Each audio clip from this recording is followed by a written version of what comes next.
Bapak-bapak, ibu-ibu, saudara-saudara kaum muslimin rahimakumullah. Dunia ini penuh dengan berbagai macam kesibukan.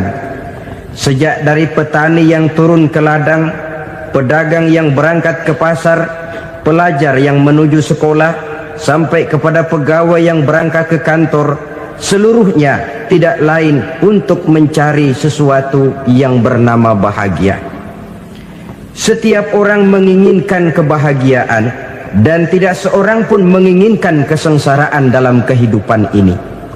Namun nyatanya tidak setiap orang yang ingin bahagia mengetahui jalan yang harus ditempuhnya untuk sampai kepada kebahagiaan itu. Maka pada kesempatan pertemuan kali ini, saya ingin menyampaikan sebuah hadis dari junjungan kita baginda Nabi besar Muhammad sallallahu alaihi wasallam yang termuat dalam kitab Mukhtarul Ahadits An-Nabawiyah, di mana beliau bersabda, arba'un min sa'adatil mar'i. Ada 4 perkara yang merupakan tanda dari orang bahagia. Saya mau tanya, di antara saudara-saudara yang hadir di sini, apa ada yang kepengen jadi orang sengsara? Ya. Seluruhnya tentu ingin mendapatkan kebahagiaan. Maka menurut resep dari Nabi kita, tanda orang bahagia itu 4. Jadi kalau saudara ingin bahagia, harus mempunyai 4 perkara ini. Yang pertama, orang bahagia itu kata Nabi, darun wasi'un. Punya rumah biar bagus asal gede. Enak ngaturnya, daripada sudah punya rumah kecil adanya di pinggir kali, gubuk, kalau hujan bocor, miring lagi, kiamat. Loh, kalau gitu Islam materialis dong.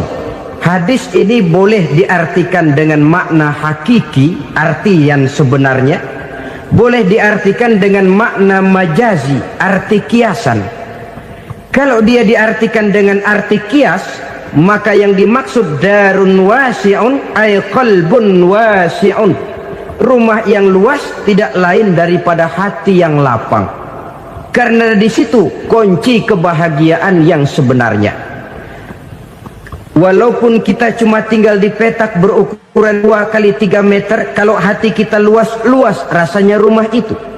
Tapi biar rumah kita halamannya saja puluhan ribu hektar, ada kolam renangnya, kamar tidurnya tidak lagi terhitung.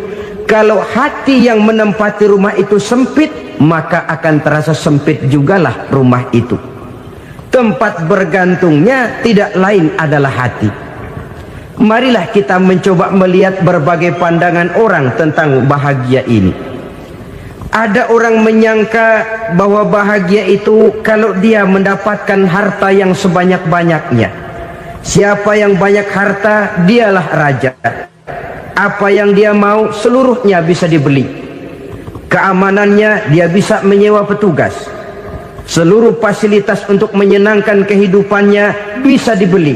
Pendeknya, hartalah segala-galanya dalam kehidupan. Sampai ada pepatah mengatakan, innad darahima fil amakini kulliha taksur rijala mahabatan wa jalala. Sesungguhnya harta, dinar, dirham, uang di mana-mana selalu bikin hebat orang yang memilikinya. Coba lihat, orang yang punya duit sama yang enggak punya duit, jangan gaya hidupnya, gaya jalannya aja lain. Wahia lisanun liman arada fasahatan, wahia silahun liman arada qitala. Uang adalah senjata yang paling ampuh bagi orang yang mau pergi perang, dan lidah yang paling fasih bagi orang yang mau bicara. Kalau bicara dengan lidah macet, cobalah bicara dengan harta, lancar. Sampai ada pepatah demikian, segalanya bisa diatur dengan harta. Maka di kalangan orang yang berpandangan semacam itu, seluruh kegiatan hidupnya hanya terfokus kepada bagaimana mengumpulkan harta yang sebanyak-banyaknya. tidak peduli halal haram, tidak kenal sore pagi siang dan malam, tidak sempat sujud, jauh dari agama, jauh dari kehidupan yang bersifat ruhaniyah, jauh dari Allah dan sebagainya, sampai dalam Al-Quran dikelompokkan dalam kelompok yang dinamakan lumazah. Allazi jama'a malahu wa 'addadah yahsabu anna malahu akhladah. Mereka mengumpul-ngumpulkan harta sebanyak-banyaknya dan menyangka bahwa harta yang banyak itu dapat mengekalkan hidupnya, mengekalkan kekayaannya, mengekalkan kebahagiaannya. Saudara hadirin yang berbahagia, kalau pandangan hidup ini benar, artinya kalau harta memang merupakan satu-satunya hal yang dapat membuat orang bahagia, tentu di rumah mewah tidak akan pernah ada tangis derita. Tentu di satu tempat di mana fasilitas hidup serba menunjang tidak ada yang namanya penderitaan. Tapi suka dan duka, sedih dan gembira, senyum dan tawa adalah milik setiap orang, baik dia punya harta maupun dia tidak punya harta. Nyatalah bahwa harta semata-mata bukan merupakan jaminan bahwa orang akan bahagia, walaupun tanpa harta orang sulit untuk bahagia. Saya mau cerita, ada orang super kaya, namanya Aristotle Onassis, raja tanker Yunani. Dia punya kapal tanker saja konon sampai 11 banyaknya. Punya perusahaan penerbangan yang disebut Olympic Airlines, punya hotel di berbagai kota besar di dunia ini, sejak dari New York, London, Paris, Rome dan sebagainya. Bahkan punya pulau yang dia namakan Pulau Scorpio. Ini kan namanya sudah kaya nggak tanggung-tanggung, punya pulau. Nah, dia punya 2 orang anak, yang satu laki-laki namanya Alexander, yang satu perempuan namanya Maria Onassis.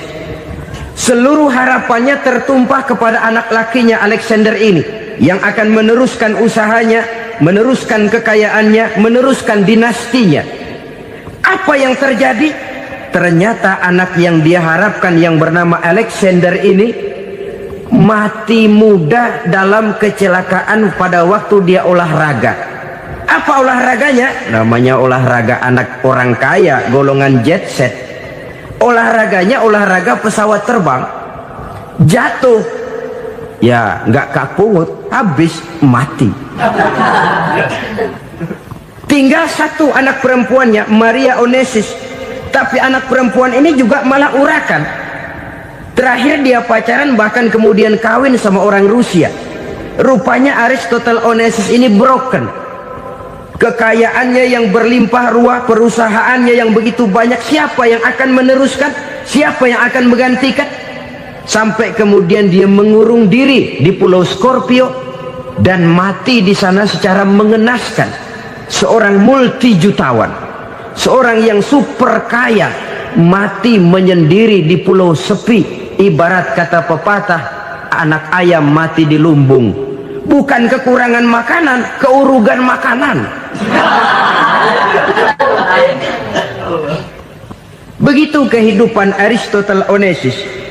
Dan banyak orang-orang yang sudah demikian kaya sampai dibingungkan oleh kekayaannya sendiri. Telusurilah kehidupan David Rockefeller misalnya, Henry Ford misalnya, Adnan Khashoggi misalnya. Multi jutawan yang kadang-kadang dibuat keder oleh kekayaannya sendiri. Pantas ketika Imam Ali ditawarkan orang, "Ya Ali, kalau kepadamu disuruh pilih ilmu atau harta, kau pilih mana?" Ya jelas pilih ilmu dong. Kenapa? Pertama, ilmu kalau kita berikan kepada orang lain tambah. Tapi harta kalau kita berikan kepada orang lain kurang. Saudara punya uang 10.000, dibagi orang 5.000, jelas uang saudara berkurang. Tapi saudara punya ilmu, diberikan kepada orang lain bisa, saudara pun makin mantap. Tidak lantas jadi bodoh karena ngajarin orang. Saudara bisa Fatihah lalu mengajarkan orang Fatihah. Orang bisa, saudara pun makin hafal. Tidak lantas setelah diajarin orang ilmunya hilang. Begitu datang dia minta orang, tolong ajarin saya Fatihah, udah habis, nggak ada.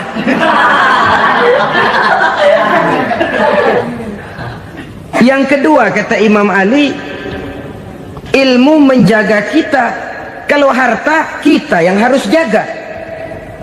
Makin banyak ilmu, makin terpelihara diri seharusnya.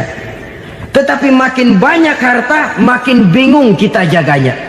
Sampai kadang-kadang kalau perlu seluruh keliling rumah dipasangi alarm.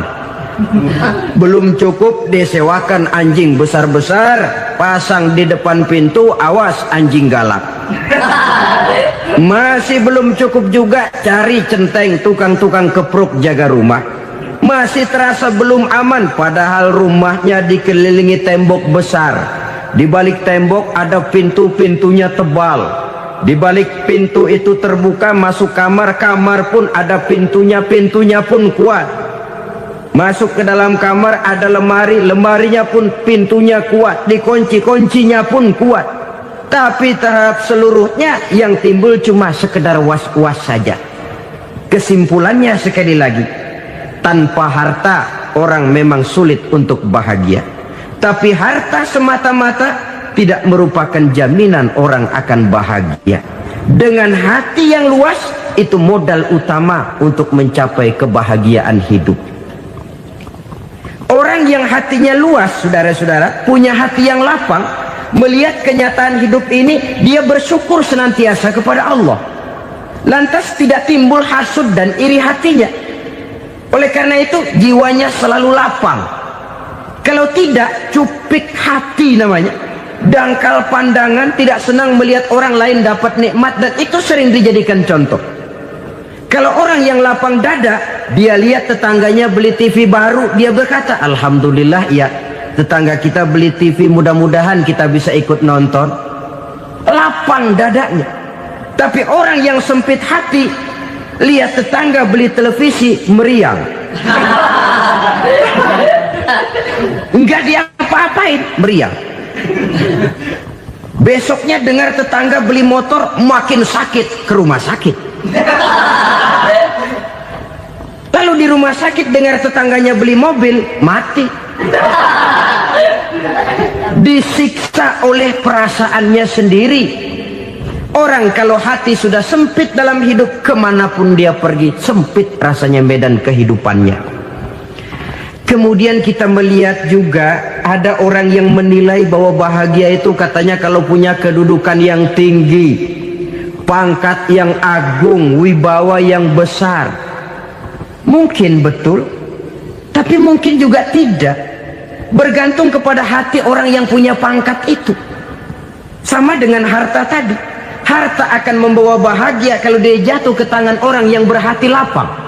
Tapi harta akan jadi bencana kalau jatuh ke tangan hati orang yang sempit.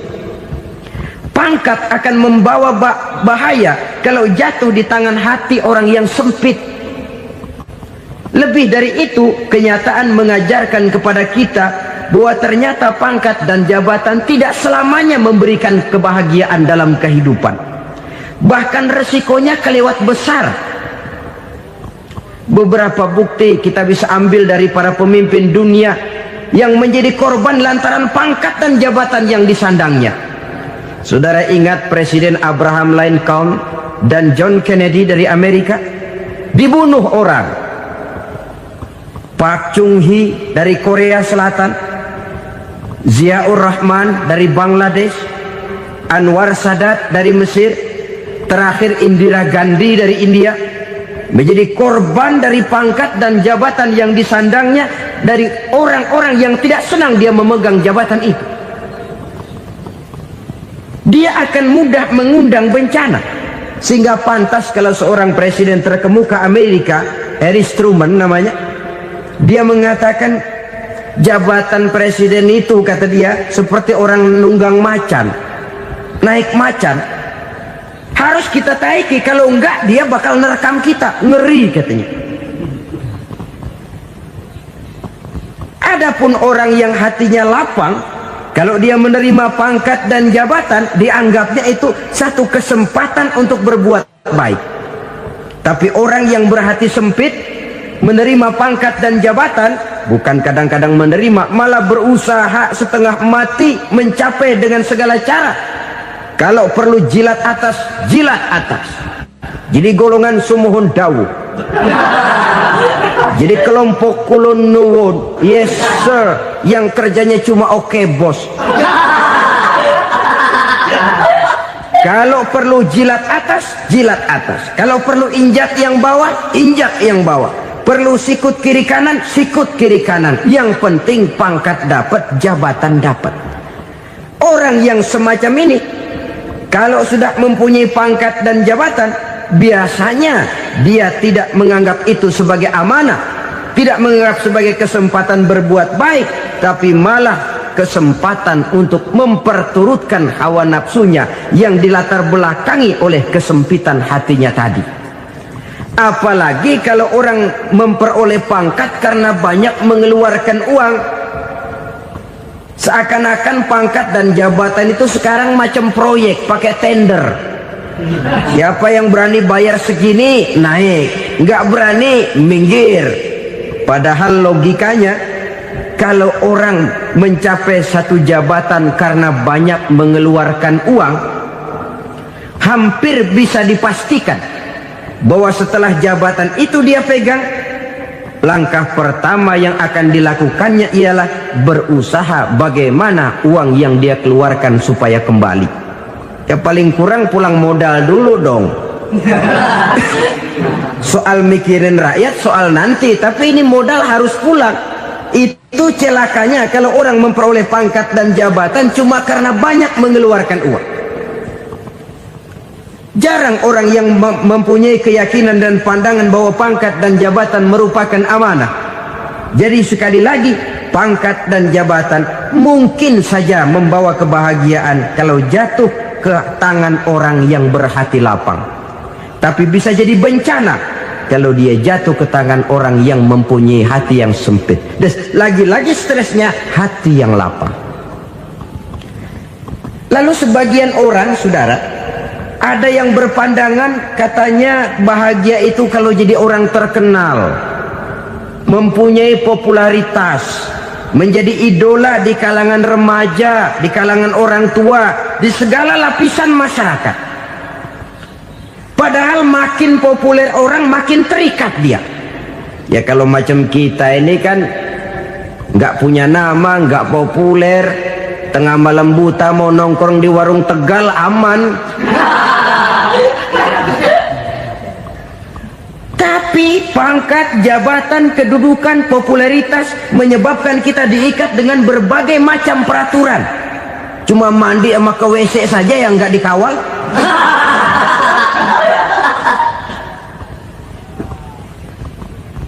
Benarkah popularitas, ketenaran membawa kebahagiaan? Mungkin ya, tapi mungkin juga tidak. Kenapa? Banyak orang-orang populer yang mengakhiri hidupnya secara tragis. Kita ambil beberapa nama. Di Amerika tahun 60-an ada bintang seksi paling terkenal yang dijuluki seks bom, bom seksi. Sampai sekarang jadi legenda, namanya Marilyn Monroe. Singkatan doublenya itu inisialnya MM, Marilyn Monroe. Terkenal, top, sampai dia mati tahun 62. Namanya sekarang masih saja dibicarakan orang. Kenapa dia bunuh diri? Tidak punya hartakah dia? Banyak. Kurang populerkah dia? Seluruh dunia mengenalnya. Sejak rakyat kecil sampai pejabat tinggi dia punya hubungan. Kenapa? Jenuh. Dia terlahir dalam keadaan yatim.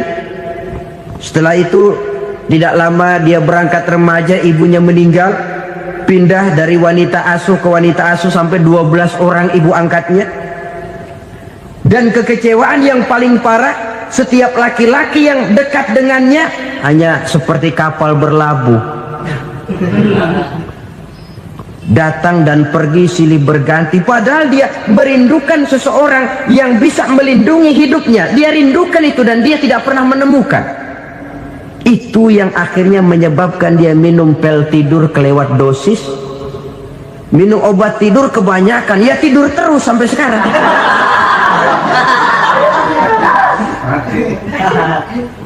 Dia mengakui, saya telah memiliki ketenaran, tapi saya tidak pernah hidup dalam ketenaran itu.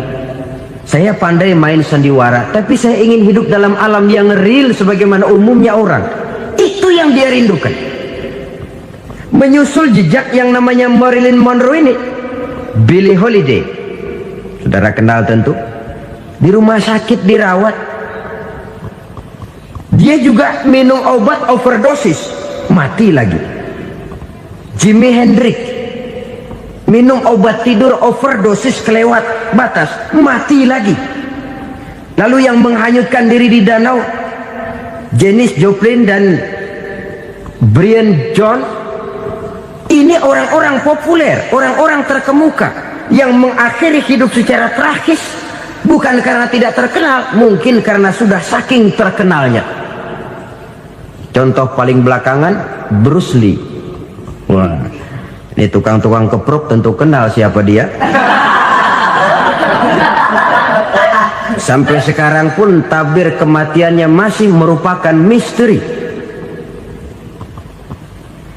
Dan yang masih hidup juga menunjukkan gejala yang aneh. Michael Jackson, rumahnya di Beverly Hills itu dijaga sedemikian rupa, dan dia selalu curiga kepada setiap makanan harus steril, bersih dari segala macam kimia. Kemana dia pergi, itu tukang-tukang keprok sudah selalu menjaga dan mengawal, dan dia seakan takut menunjukkan mukanya yang asli. Hingga kalau tampil ke tengah di luar show, dia kadang memakai pakaian yang tidak menunjukkan dia yang sebenarnya, takut dikenali orang. Ternyata popularitas sering jadi momok yang meracuni kehidupan manusia. Oleh karena itu, benarlah junjungan kita pada saat beliau mengajarkan orang akan bahagia kalau dia mempunyai hati yang lapang. Nah, sekarang masalahnya untuk mendapatkan hati yang lapang, caranya bagaimana? Kita kembali kepada konsep Quran. Allah mengajarkan, ala inna bi dzikrillahi tatmainnul qulub. Ketahuilah bahwa dengan banyak mengingat Allah, hati akan tenang, jiwa akan lapang. Dengan kata lain, dekat dengan agama, merasakan kehadiran Allah dekat dalam hidup. Itu muara pertama untuk mencapai hati yang lapang. Ala inna bi dzikrillahi tatmainnul qulub. Jangan macam orang sekarang ingin mendapatkan ketenangan lalu tapak di puncak gunung, di gua-gua, di tempat sepi. Iyalah kalau nggak ada ular. Kalau tergigit ular berbisa, ketenangan belum, mati jelas itu. Islam positif untuk mendapatkan ketenangan. Ala inna bi dzikrillahi tatmainnul qulubi. Bahwa ketahuilah bahwa dengan banyak mengingat Allah, hati akan tenang, jiwa akan lapang, nuansa pikiran akan luas. Karena yang namanya bahagia ada dimanapun manusia berada. Di kampung ada bahagia, di kota ada bahagia, di ngarai, di lembah, di gunung, di hutan, di lautan, di angkasa luar, dimanapun bahagia itu ada kalau kita bermodalkan hati yang lapang ini. Dan hati akan lapang kalau kita dekat dengan agama. Dekat dengan harta buat sementara hati mungkin tenang, tapi ketenangan yang relatif dan temporer. Apalagi orang tiap kali tambah harta, tiap kali tambah rencana, itu wajar. Mungkin sebelumnya saudara berpikir, kalau punya duit 5.000 enak nih. Begitu punya duit 5.000, aduh sayang kalau 10.000 aja. Tiap kali tambah harta, tiap kali lain rencana. Makin banyak rencana, makin menjauhkan kita dari yang namanya ketenangan. Padahal ketenangan merupakan unsur utama untuk mencapai bahagia. dan ketenangan itu bermuara dalam hati manusia. Tengoklah kehidupan ini. Orang yang banyak harta dengan orang miskin, berbedakah rasa sakit yang mereka tanggungkan? Rasanya tidak. Walaupun si kaya tidur di kasur empuk berselimutkan sutra mahal, sementara si miskin meringkuk di balai bambu yang keras dan kasar. Apabila maut datang, dia juga tidak pernah pilih bulu. Maut datang menjemput si kaya di singgasana keemasannya, dikelilingi oleh para pengasuh, dayang dan idang serta para pengawal. Dan maut pun datang menjemput si miskin papa, sehingga ia tergelepar di tepian jalan. Kedua-duanya bernama mati. Kalau nyata bahwa sakit yang ditanggung si kaya tidak beda dengan sakit yang ditanggung si miskin, bukan harta semata yang membuat orang bahagia. Hati yang tenang, jiwa yang lapang penuh kedamaian karena banyak berzikir dan mengingat Allah, itu merupakan modal utama untuk mencapai sesuatu yang bernama bahagia.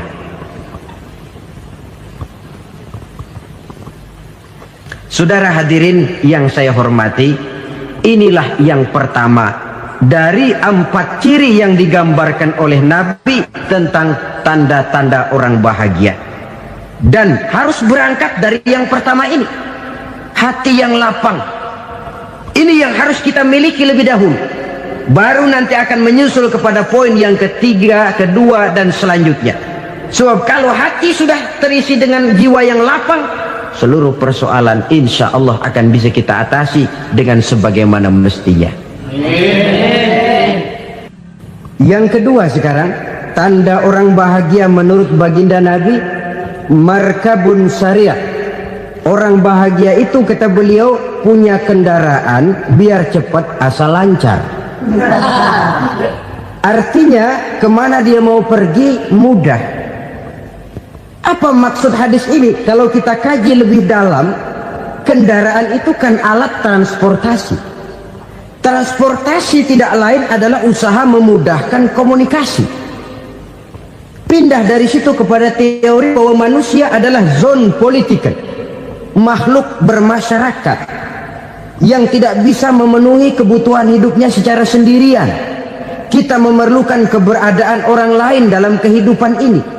Untuk memakai baju saja kita sudah perlukan petani yang tanam kapas, pabrik yang memintal kapas jadi benang, pabrik yang menenun benang jadi kain, sampai kepada mesin jahit, sampai kepada tukang jahit. Itu cuma untuk memakai pakaian saja.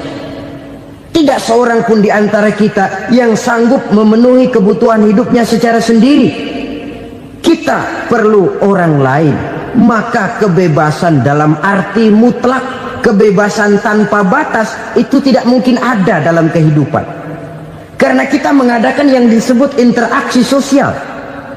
Setiap kegiatan kita tentu melibatkan orang lain. Menurut kita barangkali kita bebas jalan di jalan raya semaunya, tapi orang lain berkendaraan pun merasa bahwa ini ada juga jalan haknya, dan begitu selanjutnya. Oleh karena itu, maksud dari kendaraan yang cepat ini adalah khulatuhu ma'as solihin. Lingkungan pergaulannya terdiri dari orang-orang soleh. Pergaulannya luas. Kemana dia pergi ada temannya. Kesulitannya ada tempat dia cerita. Dan kesulitan kalau sudah diceritakan kepada orang lain, taruh kata orang itu tidak bisa menolong, namun menceritakannya kepada orang yang kita percayai, kan paling kurang sudah mengurangi beban jiwa, mengurangi tanggungan batin, merasa masih ada tempat kita cerita. Maka lebih baik orang awam yang mau bergaul ketimbang orang setengah alim tapi ngunci pintu. Sebab nantinya akan timbul sikap picik, cupik pandangan, dan tidak luas menghadapi kenyataan dalam kehidupan ini. Namun yang harus kita garis bawahi, pergaulan memang mesti luas. Namun jangan sekali-kali lupa bahwa pergaulan sangat besar pengaruhnya dalam ikut membentuk kepribadian manusia. Sehari-hari bisa kita bilang Kalau kita dekat sama tukang minyak wangi, sekalipun nggak dibagi minyaknya, baunya tentu dapat. Betul? Tapi dekat sama tukang elas, walaupun nggak kena apinya, asapnya mesti kena. Kalau Syauqi mengatakan lebih jelas lagi, man asyaral asyrafa asya musyarrafan wa muasyiral anzali ghairu musyarrafin. Awalam taral jildal hakira muqabbalan bisagri lamma sara jildal mushaf. Siapa yang bergaul dengan orang mulia, dia bakal ikut menjadi mulia. Tapi siapa yang berteman dengan orang hina, dia tidak bakal ikut menjadi mulia. Tidakkah kau lihat, kata Syauqi, kulit kambing yang hina pun dicium orang ketika menjadi kantong Quran. Kulit kambing hina, kalau dia sendirian gak ada yang mau cium. Tapi begitu dia bergaul dengan Quran, menjadi kantong Quran, dipakein minyak wangi, ditaruh di tempat yang tinggi, mau diambil dicium dulu, dibawa dengan penuh hormat dan hati-hati. Kulit kambing yang hina lantaran berteman dengan Quran, numpang mujur. Tapi coba lihat kalau kulit kambing berteman dengan kayu, jadi beduk, habis. Zohor dikemplang, asar dipukul. Itu pun sedikit saja, cuma salah milih teman. Yang temannya Quran dihormati orang, yang temannya kayu lantaran jadi beduk, gelap-gelap subuh orang udah kemplangnya.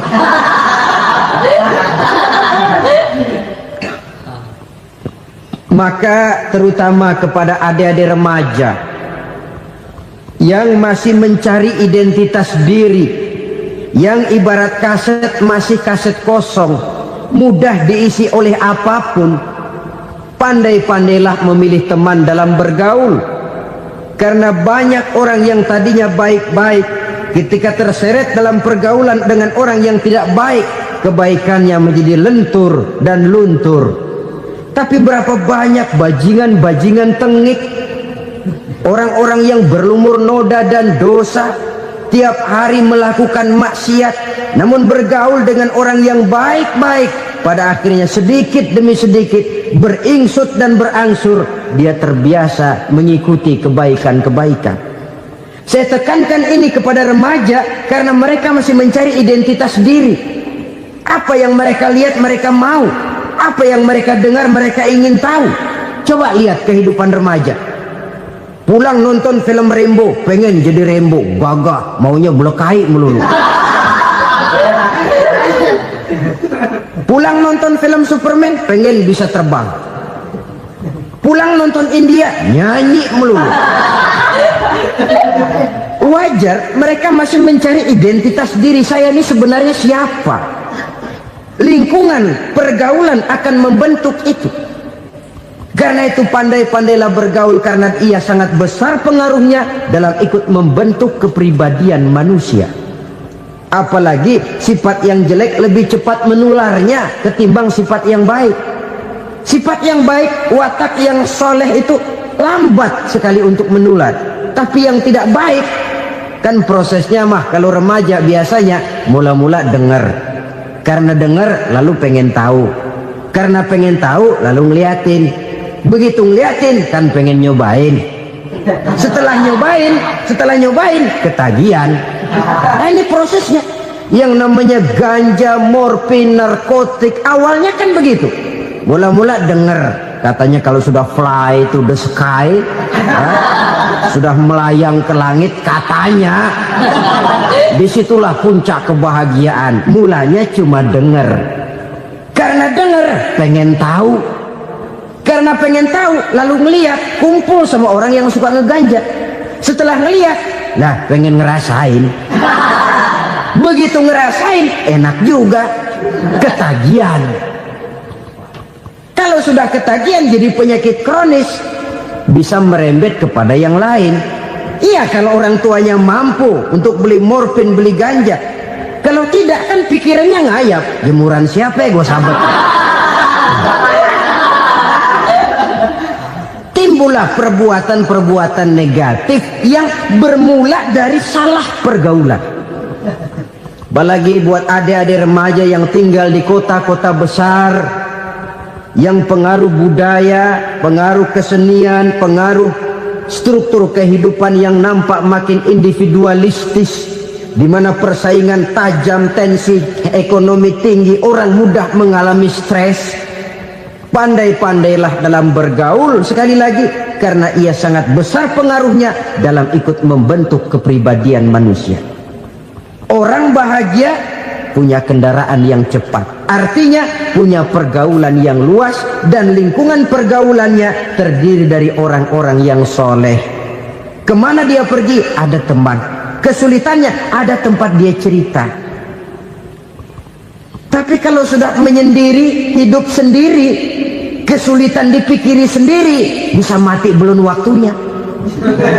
Tidak ada tempat berbagi rasa, tidak ada tempat bercerita, tidak ada tempat mengurangi beban dalam kehidupan. Pantas betul kalau Islam sangat menggalakkan dan menganjurkan orang kalau sudah sampai waktunya itu untuk melangsungkan nikah. Kata Nabi, ya ma'syaras syabab man istata'a minkumul ba'at falyatazawwaj. Hai para pemuda, kalau sudah mampu memberi nafkah, kawinlah, nikahlah kamu. Kenapa? Sudah ada teman hidup, tempat berbagi rasa. Kesulitan kalau ada tempat cerita akan lebih ringan ketimbang kita telan sendiri, walaupun bobot kesulitannya sama beratnya. Saudara-saudara kaum muslimin rahimakumullah, inilah ciri yang kedua, punya kendaraan biar cepat asal lancar. Kemana kita mau pergi gampang. Dengan kata lain, setelah hati yang luas, pergaulan yang luas. Dua. Yang ketiga sekarang, tanda orang bahagia itu menurut Nabi, misbahun mudhi'un, punya lampu yang terang. Oh, itu enggak problem. Sekarang sudah zamannya listrik masuk desa, Pak. Lampu sudah terang semua. Betul, kalau itu yang dimaksud. Tapi tidak cuma itu. Karena lampu yang dimaksud di sini, lampu yang akan menerangi seluruh perjalanan hidup. Dan perjalanan hidup itu sudah dimulai sejak kita terlahir ke alam ini, sampai masuk ke alam barzah, kumpul di padang mahsyar, sampai ke akhirat. Lampu yang menerangi itu yang diperlukan. Kalau lampu, katakanlah yang paling top sekarang kan lampu jenis Mercury. Taruhlah itu di rumah kita, dia cuma menerangi rumah kita, menerangi hati pun tidak sanggup. Bila kita masuk ke alam barzah, alam kubur, sanggupkah si Mercury yang begitu terang menerangi alam barzah kita? Tidak sanggup lagi. Sanggupkah lampu yang ratusan watt, bahkan puluhan ribu watt menerangi kehidupan di padang mahsyar? Tidak akan sanggup lagi. Kalau demikian, yang dimaksud lampu yang terang di sini apa? Tidak lain amal soleh, kebajikan yang kita lakukan dalam hidup. Itu yang akan jadi lampu penerang. Di dunia nama kita akan terang, jasad kita boleh hancur terkubur tanah, tapi nama kita akan dikenang orang. Begitulah kalau orang meninggalkan kebajikan dalam hidup seperti sekarang. Ribuan orang tiap saat berziarah ke kubur Imam Syafi'i, ke kubur Imam Malik, ke kubur Imam Ghazali, ke kubur orang yang baik-baik, orang yang soleh-soleh. Kebajikannya yang ditinggalkan, yang mengukir namanya dengan tinta emas, sehingga saudara sudah terbaring di alam kubur. Orang lewat, Allah, ini kuburannya Fulan bin Fulan, dulu ini kebaikannya Masya Allah, saya ikut merasakan. Mari kita mampir sebentar, kita Fatihah, mohon disampaikan Allah pahalanya kepada almarhum. Al-Fatihah. Itu kalau orang baik-baik.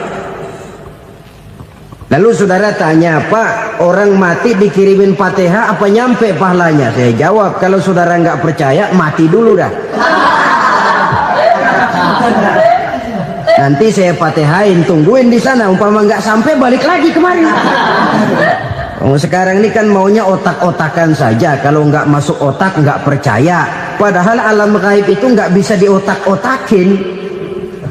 Sama saja dengan saudara pernah dengar cerita kapal Tampu Mas tenggelam kan? Pernah nggak? Di mana? Ya, di laut Masalembo. Begitu ke Tampu Mas tenggelam, ratusan penumpang itu terjun ke laut, dipermainkan gelombang, berjuang menghadapi maut itu. Orang lagi timbul tenggelam di lautan, dihantam ombak, kita tengokin pakai helikopter. Pak, lagi timbul tenggelam ya? Iya, tolongin. Jangan khawatir Pak, nih saya kirim intan Pak, harganya 10 juta.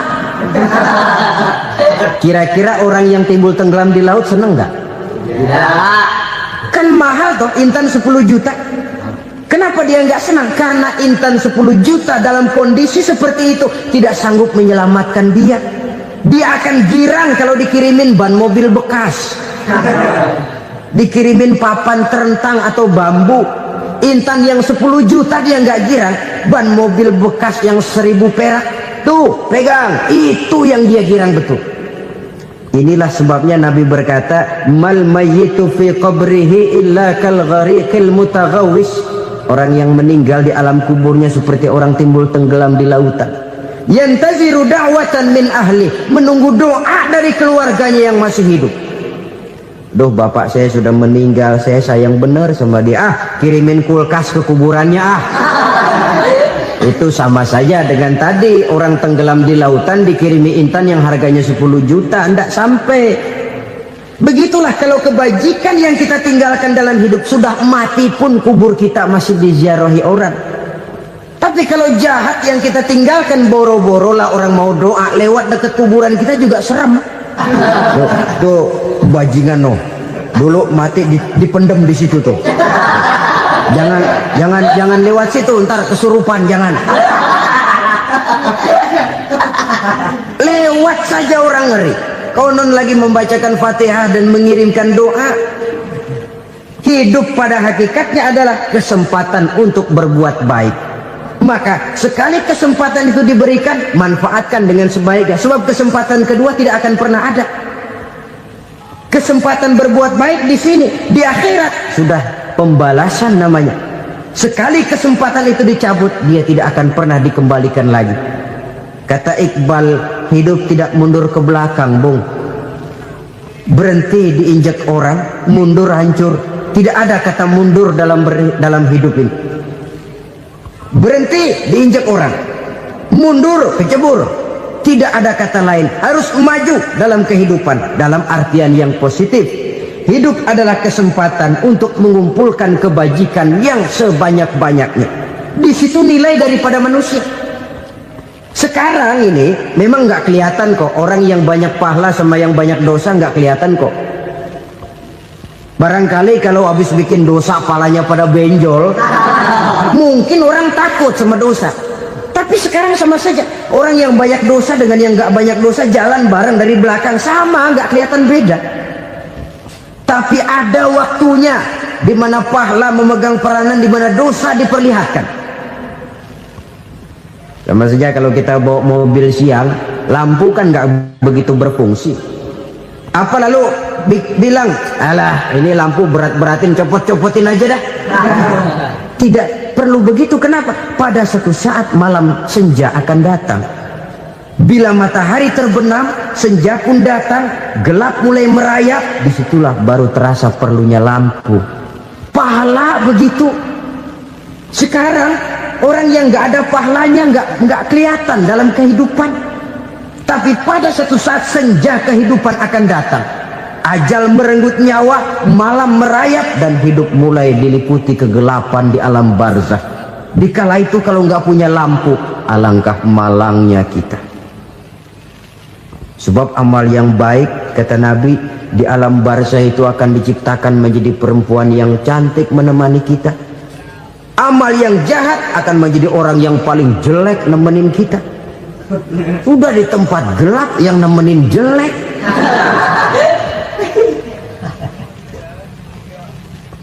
Kaum muslimin rahimakumullah. Kalau demikian masalahnya, tergantunglah kita pandai memanfaatkan waktu. Al-waktu kasayf, waktu itu cepat sekali. Yang namanya waktu itu tahu-tahu. Tahu-tahu udah tahun 87. Tahu-tahu udah begitu. Tahu-tahu yang kemarin anak-anak, sekarang udah pada punya anak. Tahu-tahu saja itu. Begitu cepat waktu berlalu. Kalau tidaklah pandai kita memanfaatkannya, akan rugi kita. Nabi bersabda, man kana yaumuhu khairun min amsihi fahuwa rabih. Barang siapa yang hari ini lebih baik daripada hari kemarin, itu orang untung. Hari ini lebih baik daripada kemarin, bulan ini lebih baik dari bulan kemarin, tahun ini lebih baik dari tahun kemarin, itu orang yang beruntung. Tahun kemarin sembahyangnya maghrib doang, sekarang udah tambah isya. Tahun kemarin cuman Idul Fitri aja ngancem bener, sekarang udah tambah Jumat, lalu tambah lagi maghrib, tambah lagi isya, dan selanjutnya. Hari ini lebih baik daripada kemarin, itu orang yang beruntung.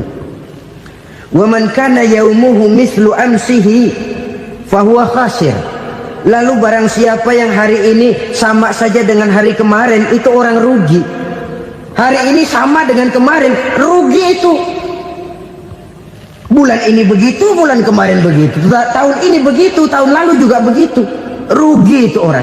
Rugi apa? Rugi umur. Umur tambah, amalan gak pernah tambah. Dan saya pikir lebih merupakan azab ketimbang nikmat kalau orang dikasih panjang umur cuma untuk numpuk dosa.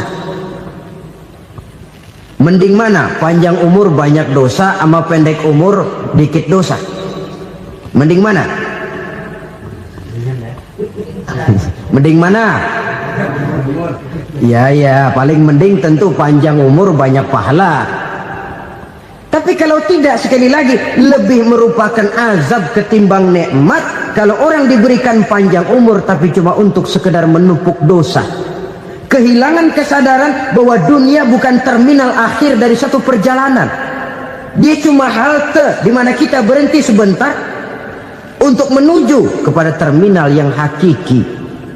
Saudara-saudara kaum muslimin rahimakumullah, inilah lampu yang akan menerangi kehidupan, amal yang kita lakukan di dalam kehidupan. Jadi yang dimaksud dengan lampu yang terang, kebajikan yang kita kerjakan dalam hidup. Nah, setiap orang di awal tadi saya bilang ingin bahagia. Bahagia itu kan hakikatnya kumpulan senang dan selamat. Senang, selamat. Apa bedanya? Senang tapi tidak selamat, nggak bahagia. Selamat tapi nggak senang, nggak bahagia orang. Contoh, kalau orang korupsi, duitnya banyak, senang dia, tapi keselamatannya. Ada tentara baris di samping rumahnya udah bingung, padahal tentara latihan. Tentara cuma latihan, dia bingung. Senang, tapi karena keselamatannya tidak terjamin, dia tidak bahagia. Sebaliknya pegawai negeri jujur benar, cuma segaji-gajinya, selamat nggak korupsi tapi melarat, ya nggak bahagia juga, kurang senang. Kesenangan dan keselamatan untuk dunia saja, ya sekali lagi, kalau cuma sekedar untuk dunia saja, bisa dibeli pakai uang, bisa dibeli pakai uang. Saudara ingin selamat, bisa dibeli pakai uang. Saudara ingin senang, bisa dibeli dengan uang. Tapi setelah mati masuk ke alam barzah, habis kekuasaan uang.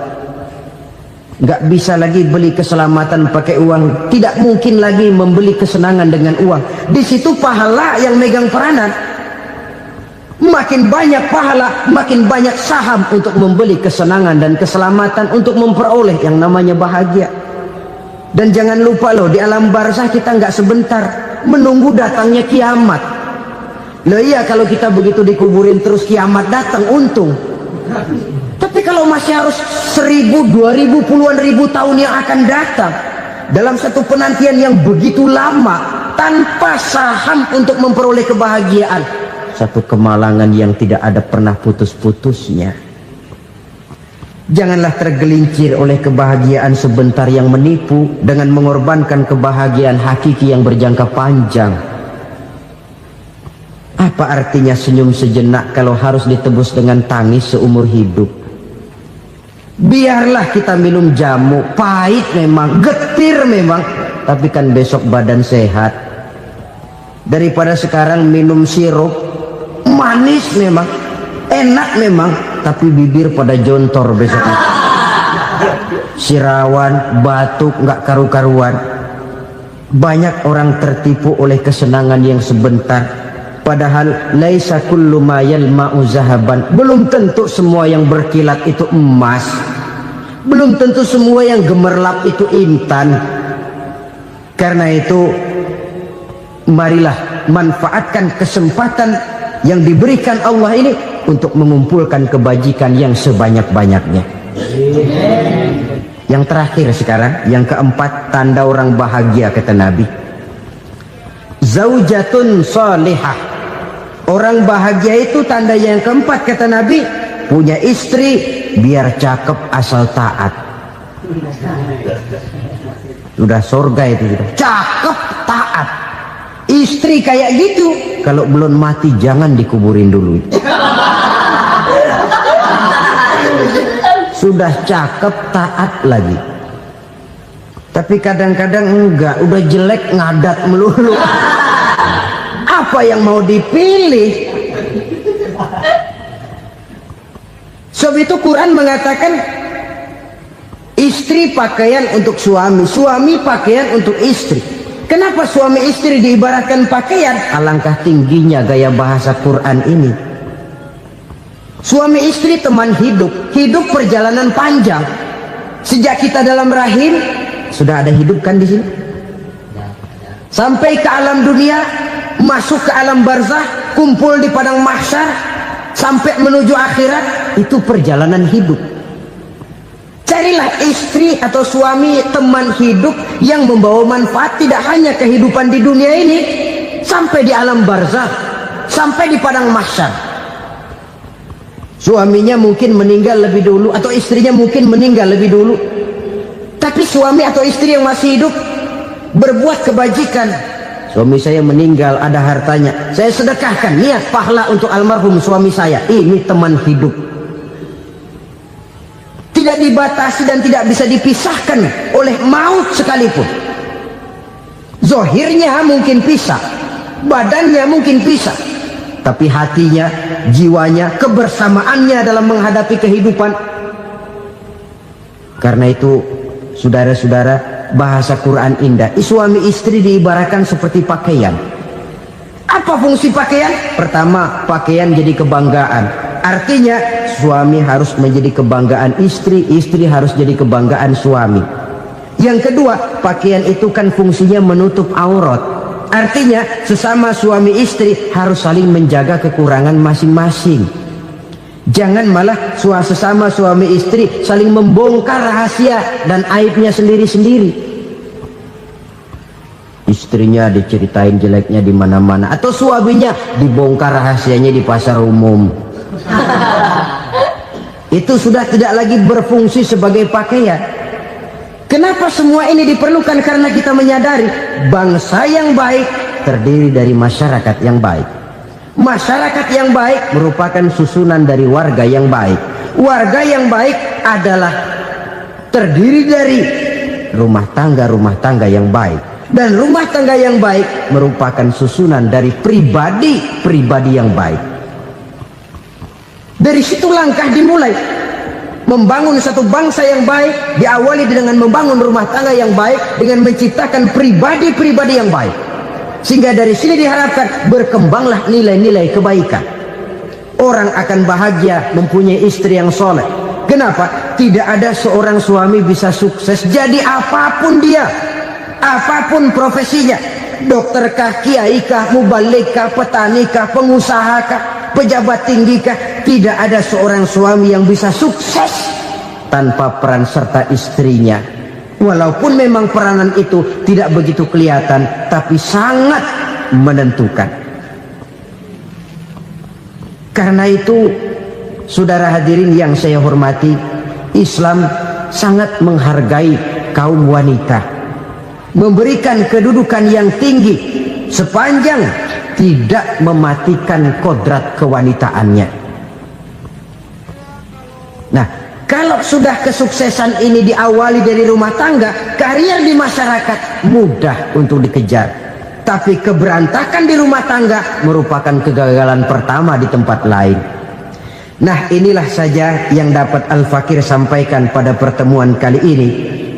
selalu berusaha menyimpan sesuatu yang bisa membawa manfaat, baik untuk dirinya, untuk anak cucunya, maupun untuk keluarganya, untuk masa kini dan masa depannya. Kadang simpanan itu berbentuk uang, kadang berupa tanah, lain saat berbentuk pabrik, dan lain sebagainya. Sementara masa depan yang paling pasti adalah akhirat. Jika untuk masa depan dunia kita rela memeras keringat, membanting tulang, pergi pagi dan pulang petang, menyimpan uang, menyimpan tanah, menyimpan pabrik, pernahkah kita merenung jika satu saat kiamat datang, kita dibangkitkan dari kubur masing-masing, berdiri di padang mahsyar untuk mempertanggungjawabkan seluruh kegiatan hidup kita di dunia ini, lalu kita akan menuju ke alam akhirat. Sudahkah kita mempunyai simpanan untuk akhirat kita? Pada pertemuan kali ini saya ingin menyampaikan sebuah hadis di mana Rasulullah sallallahu alaihi wasallam bersabda, "Arba'un min kanzil jannah." Simpanan sorga ada 4 macam. Yang pertama, ikhfa'us sadaqah, menyembunyikan sedekah. Saudara-saudara kaum muslimin, sebagaimana yang kita maklum bahwa Allah Subhanahu wa taala melebihkan sebagian rezeki dari kita terhadap yang lain. Ada yang kaya, ada yang setengah kaya, ada yang miskin, ada yang setengah miskin, dan selanjutnya. Ada yang gajinya kecil tapi penghasilannya gede. Ada yang penghasilannya gede tapi nggak punya gaji. Ada juga yang memang gajinya gede dan penghasilannya gede. Kelebihan rezeki merupakan sunnatullah dan tidak harus membuat kita merasa lebih dari yang lain. Bahkan sebaliknya, kelebihan itu harus membuat kita ringan tangan untuk menolong mereka yang memang memerlukan pertolongan. Kalau saudara diberikan ilmu, maka pertanyaan akhirat cuma satu: ilmumu kau amalkan untuk apa? Kalau saudara diberikan umur yang panjang, pengadilan akhirat juga bertanya satu: umurmu kau habiskan di mana? Tapi kalau saudara diberikan harta, pengadilan akhirat akan bertanya 2: hartamu kau dapat dari mana? Kau belanjakan kemana? Dari mananya ditanya, dan kemananya juga ditanya. Oleh karena kita akan dimintakan pertanggungan jawab, maka amanah yang bernama harta ini harus kita gunakan dengan sebaik-baiknya. Ada penggunaan yang merupakan kewajiban, itu zakat namanya. Ada penggunaan yang sewaktu-waktu, itu infak namanya. Ada yang lebih sewaktu-waktu lagi, dan itu sedekah namanya. Zakat dia terikat oleh haul dan nisab, oleh putaran batas waktu dan ukuran dari harta itu sendiri. Sedangkan infak terikat oleh situasi dan kondisi perekonomian seseorang. Sedangkan sedekah tidak terikat dengan apapun. Dalam kondisi seperti apapun kita bisa melakukan sedekah dengan yang terkecil sekalipun. Sampai-sampai Rasulullah sallallahu alaihi wasallam mengajarkan, la tahqiranna minal ma'rufi syai'an walau an talqa akhaka biwajhin talik. Atau ada hadis, tabassumuka fi wajhi akhika laka shadaqah. Senyumanmu kepada temanmu adalah sedekah. Jadi untuk melakukan sedekah tidak harus dalam berbentuk uang. Dengan ilmu kita bisa sedekah, dengan tenaga kita bisa bersedekah, dengan pikiran kita bisa bersedekah, bahkan senyum kepada teman itu pun sedekah. Jadi kalau sedekah dengan uang memang belum punya uang, nyengir aja banyakin. Itu asal pada tempatnya, jangan lalu ketemu tiang listrik cengengesan. Tentu tidak pada tempatnya dan tidak wajar. Nah, sedekah yang paling dicintai Allah adalah sedekah yang disembunyikan. Artinya, jauh dari sifat riya. Kan kadang-kadang ada orang sedekah itu disebutkan namanya, apa tidak bagus? Kalau memang niatnya ikhlas, ya bagus-bagus saja untuk memberikan sugesti kepada yang lain. Si Fulan bin Fulan nyumbang sekian, diumumkan. Boleh kalau niatnya untuk memberikan rangsangan kepada yang lain supaya dia menyumbang lebih besar dari orang tadi. Tapi kalau itu mendatangkan riya, maka sedekah yang paling dicintai Allah adalah sedekah yang disembunyikan. Tangan kiri saja tidak tahu apa yang diberikan oleh tangan kanan. Sedekah yang dilakukan dengan ikhlas akan merupakan perbendaharaan surga, tersembunyi dari pandangan orang lain, tidak seorang pun tahu. Karena memang sikap yang baik adalah melupakan kebaikan dan mengingat kesalahan. Itu salah satu ciri orang bahagia. Orang yang selalu mengingat kesalahannya dan berusaha melupakan segala kebaikannya. Kalau dia akan berada kebaikan, dia tidak bisa ikut, dia merasa rugi karena dia merasa belum pernah berbuat baik. Tapi kalau akan melakukan kesalahan baru, dia ingat kesalahan yang sudah-sudah, sehingga terhalang baginya untuk melakukan satu kesalahan baru.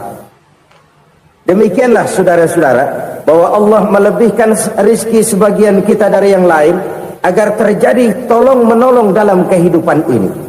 Jadi kesenjangan yang nature, kesenjangan yang alami, itu sunnatullah. Ada yang kaya, ada yang miskin, ada yang kelas menengah. Nah, kenapa lalu sekarang kita berusaha mengentaskan kemiskinan? Oleh karena adanya kesenjangan struktural. Kalau yang kaya bisa semakin kaya, kenapa yang miskin tidak bisa naik jadi ikut sedikit kaya?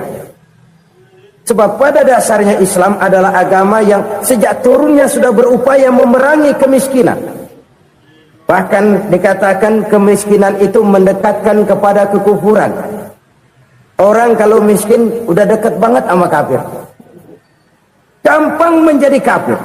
Berapa banyak saudara-saudara kita yang oleh karena soal perut, oleh karena soal materi, terpaksa meninggalkan dan menanggalkan akidahnya, menjual petunjuk yang diberikan Allah dengan kesenangan dunia yang cuma sebentar ini. Na'udzubillah summa na'udzubillah. Jadi makin kita sembunyikan satu sedekah, semakin banyak perbendaharaan kita di surga. Sedekah yang paling dicintai Allah adalah sedekah yang disembunyikan. Malahan ada seorang sufi, dia punya kebiasaan kalau pergi sholat Jumat dia bawa uang, itu uang dia taruh di bawah tikar masjid. Dia niat sedekah kepada siapa saja yang nemuin itu duit. Maksudnya apa? Supaya yang nemuin nggak tahu siapa yang punya duit itu. Demikian dia saking ingin menyembunyikan sedekahnya. Karena sifat riya itu bisa memakan amal kita sendiri. Riya itu termasuk menyebut-nyebut kebaikan kita. Orang yang suka nepuk dada, sedikit-sedikit ngitungnya kalau nggak gua. Tuh kalau nggak gua tuh yang belas itu kalau nggak gua. Iya kalau nggak lu kenapa emang? Orang yang suka menepuk jasad, tuh biasanya memang begitu saudara-saudara. Kalau perang lagi berkecamuk, orang nggak sempat ngaku jadi pahlawan. Tapi begitu perang selesai, yang kagak kenal bedil ngaku pahlawan, mas. Itu sesuatu yang biasa. Oleh karenanya, orang-orang yang ikhlas dalam bersedekah, disembunyikannya sedekah itu, Allah cinta betul. Malahan ada hadis memberikan jaminan